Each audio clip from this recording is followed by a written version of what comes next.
Hi family, how y'all doing? Welcome to the new channel. Hopefully everything is okay.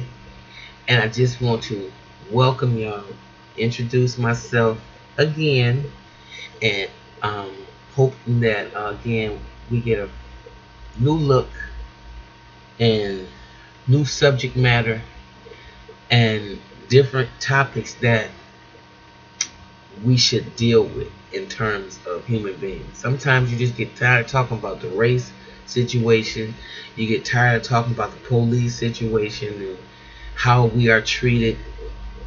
And with this channel, what I plan on doing is allowing us to open up and talk about our dysfunction. Because that seems to be the number one uh, component that crosses all racial, economic, and any other construct that you want to put on it. When you start talking about family dynamics, because there are no perfect families. So hopefully, my intent, no, there's no hopefully to it. What we going to do with this channel, it's almost like it's the mental house. Okay? And in this house, we are going to be allowed to talk freely about shit that you may think has stagnated you in your life, things that may have hindered you, whether you were the culprit of it or whether it was done to you. Because either way it go, I believe hurt people hurt. So usually when you start tracing stuff back, there's always some kind of family dynamic or parental component to it that we are just totally dismissing. Nobody just shows up like they are. So those are the things I want to explore with the new channel. Those are the things that I'm hoping that y'all gonna join me and we can open up and discuss, because there's a lot of hurt going on. There's a lot of damage that has been done, and we can see it every time we look out into the communities, into the human family at large. Again, this definitely supersedes all racial, gender, and economic social status. It's a human problem. Family dysfunction. Now, of course, I got to be the first person that lead off, because you have to lead to somewhat. You have to lead. I want to lead the channel off, is what I should be saying. Since it's my page, I think I should probably be the first person to allow my truth to come out and be put out there for somebody to hopefully not judge, but to understand that I'm not responsible for the cards that I was dealt in life. I'm just kind of responsible for playing the hand, trying to do the best possible job I can do with the hand I was dealt, and hope that I win the hand. So that is how I kind of look at my life. Now, again, I am going to discuss that further. I want to make sure that it is a situation that we all feel comfortable about, in terms of exposing certain parts of ourselves. I don't expect anybody to just get up here and just ramble all about their life. If they choose to do that, that's fine. But what I'm saying is, I would rather think about the things that you have in your life that has kept you stuck, the things that have stopped you from moving forward in some shape, form, or fashion. With me, again, I'm gonna start with myself, and as I said, I'm gonna make it as in depth as I possibly can with a short period of time. I was very close with my dad growing up. I was more of a daddy's girl. I have, I think, 7 brothers. Yes, one is dead, but I have 7 brothers, and I'm the only girl. So you can imagine what that was like. There was just a lot of hope. There was a lot of prayer for me to be here, Um, there was just a dynamic in the family where they said, I don't want to have any more boys, just hope the next one is a girl. Voila, here I am. Now, with that being said, there was a lot of pressure put on me, first of all, for just being that only girl. You can imagine. Well, my father and I were very close. I thought the first man that I fell in love with was my dad. Usually when a father is leading in a correct way, and I don't mean that in an incestuous type of way, I mean he led by example. He ran a newspaper. In fact, he was Malcolm X's hand-pointed minister for his Muslim Mosque Incorporated when Malcolm first left the Nation of Islam. So I have a lot of history with that particular organization as a child. So you can imagine the kind of family that I grew up in. My father was very active in civil rights and power to the. Now I'm not gonna say civil rights because he wasn't. It was more like independence for yourself and entrepreneurship, and it was during the civil rights era. So in fact, I think there's a book that speaks to a lot of my father's activity. It's called Selma of the North. I can't think of the author right now, but that book displays a lot of my father's early activities, and you can see it all there. However, I've regressed, so I want to move forward. So I grew up being daddy's girl. I remember my dad taking dinners and things down to the people that were less fortunate. They lived under the bridge, and I remember on Sundays I would be all dressed up, and I looked like some princess out of a movie. But my dad would have his suit on, and we would go down under the bridge and feed these guys like Huckabuck and Jeffrey and Joe, Old Man Joe, things like that. My father was a very thoughtful young man, a very ambitious young man.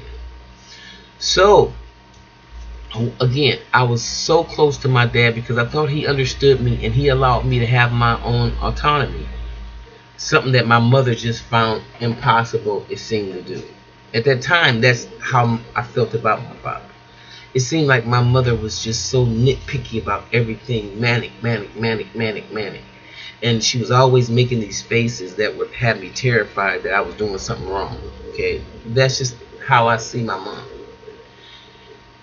Well, the same things that I ended up loving my father about as I grew older, I know that in Islam, most men do adhere to the fact that they're going to take care of their daughters until they get married.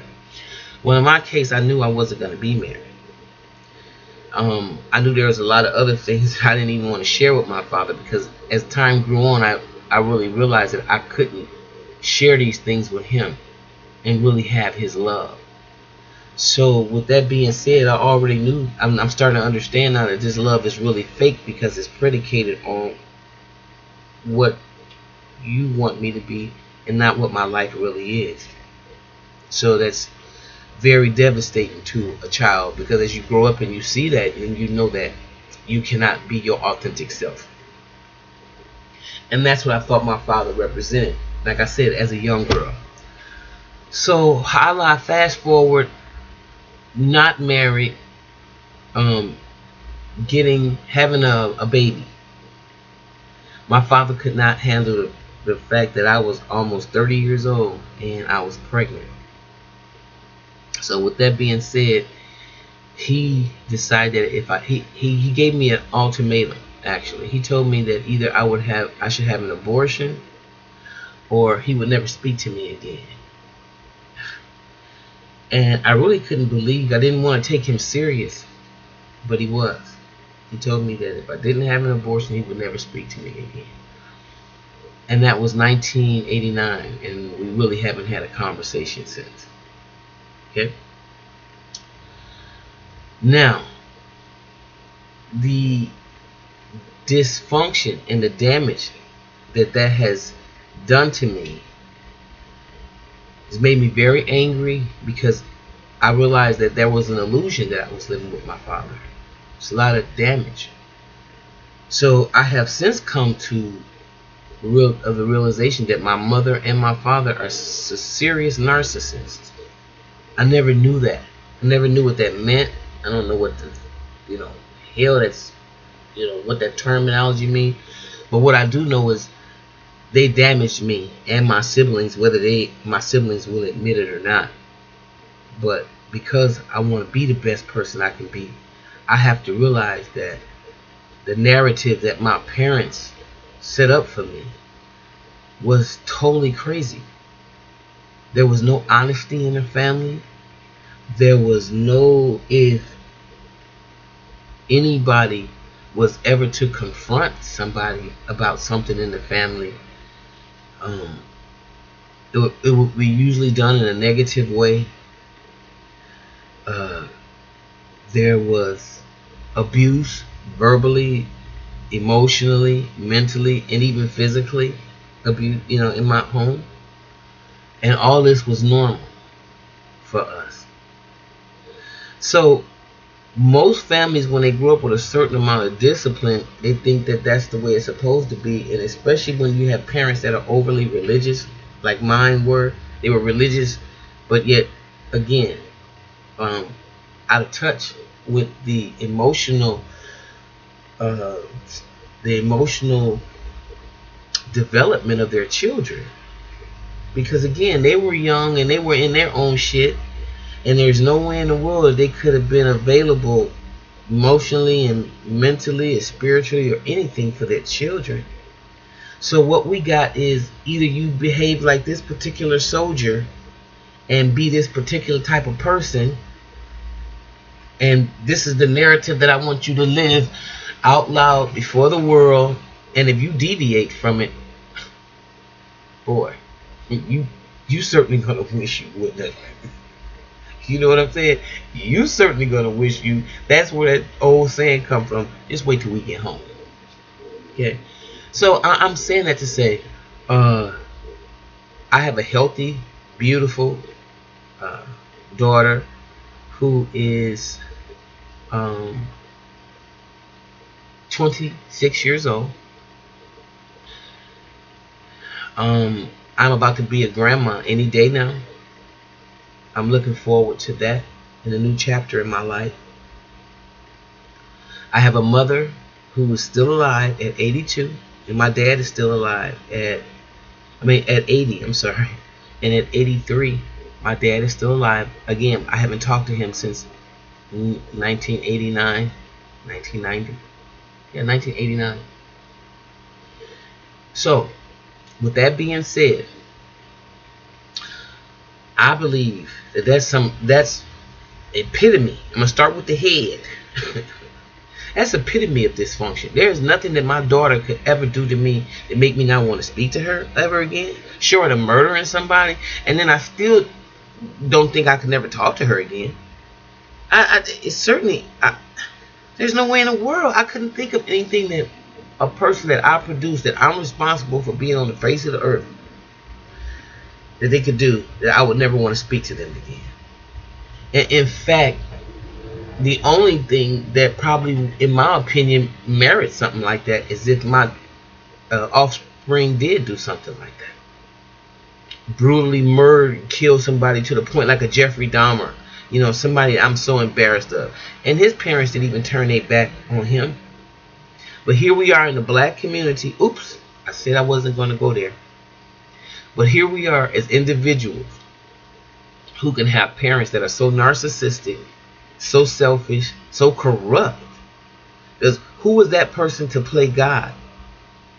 Who was that person to play God? I remember a story about my father one time. He was having an affair. And my father was a real civil rights, activist in uplifting black people and just the whole 9 yards. And my father was having an affair on my mother. And the crazy part about this affair that he was having, it was with a woman of a different race. My father used to pick us up from school, myself and my brother, and these two children that he was having an affair from would sit in the front seat of the car with my dad, and my dad would make us sit in the back seat. These are and I had totally blocked these little incidents out of my mind as a child because I had such a love affair with my dad. And when I started thinking about the dysfunction and the really horrible things that my father did to us, I had to get a reality check very fast to say, wow, we really are dysfunctional. And as black people, and as people, period, we need to get a hold to some of these things before we can ever be good in relationships, good as partners, or whatever it is that we seeking to be in our lives. We got to get a hold and get a grip onto the damage and the craziness that our parents have exposed us to. And if they have exposed us to craziness, then you already know that we've done